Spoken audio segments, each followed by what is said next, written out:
ناظرین یقیناً آپ خیریت سے ہوں گے، خیریت میں ہوں گے۔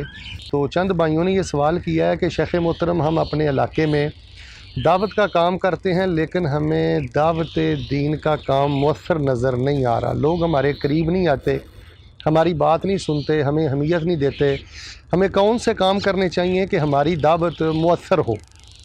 تو ناظرین اس حوالے سے جو بنیادی بات سمجھنے والی ہے وہ یہ ہے کہ دعوت دین کا کام یہ اخلاص سے ہوتا ہے اور اخلاق سے ہوتا ہے۔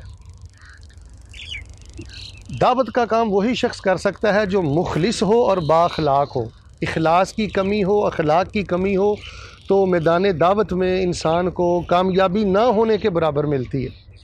بد زبان آدمی، بد اخلاق آدمی اور صرف مفاد پہ نظر رکھنے والا آدمی وہ کما حقو ہو دعوت کے کام کو مؤثر نہیں بنا سکتا۔ تو بنیادی طور پہ اپنے اندر اخلاص پیدا کریں، انبیاء کی استقامت کے واقعات پڑھتے رہیں اور با اخلاق بنیں۔ اپنے جو مدعو حضرات ہیں، مخاطبین ہیں، یک طرفہ ان سے حسن سلوک کریں۔ وہ آپ کو گالیاں دیں، آپ کہیں اللہم اہد قومی فإنہم لا یعلمون۔ اور ویسے میں یہ سمجھتا ہوں اختصار کے ساتھ کہ رسول اللہ صلی اللہ علیہ وسلم کی اگر ایک حدیث کو اگر ہم عملی زندگی میں لے آئیں تو 100% ہم دعوت دین کے نتائج حاصل کر سکتے ہیں اور لوگوں کو حق کے قریب کر سکتے ہیں۔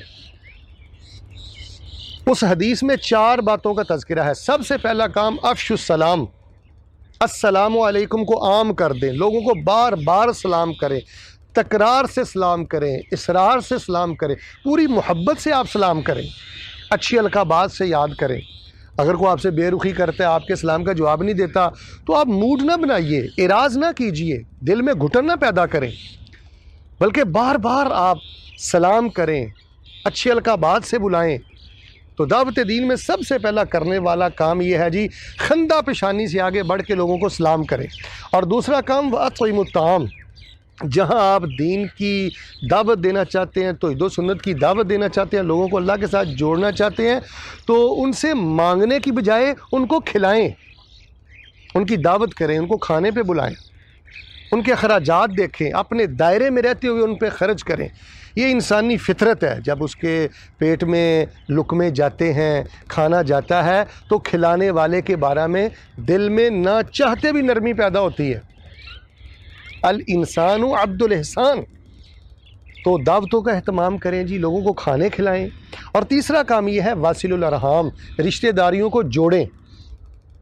الجھاؤ، ٹکراؤ اور جذباتی نعرے اور فتنہ انگیز احتجاج، ان چیزوں سے بچیں، لوگوں کو جوڑیں، صلہ رحمی کریں، رشتہ داریوں کو جوڑنے کی کوشش کریں، الجھاؤ ٹکراؤ سے بچیں۔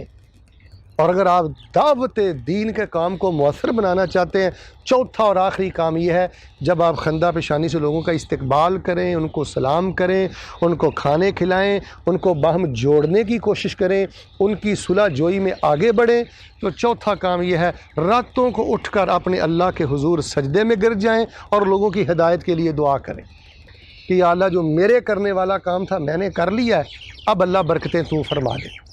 تو ہمارے ہاں جی اخلاق کی بہت کمی ہے، اخلاص کی بہت کمی ہے، ہم سخت مزاج ہیں، ہم موڈی مزاج ہیں، ہم کھلانے کے معاملات میں بہت زیادہ بخیل پائے گئے ہیں۔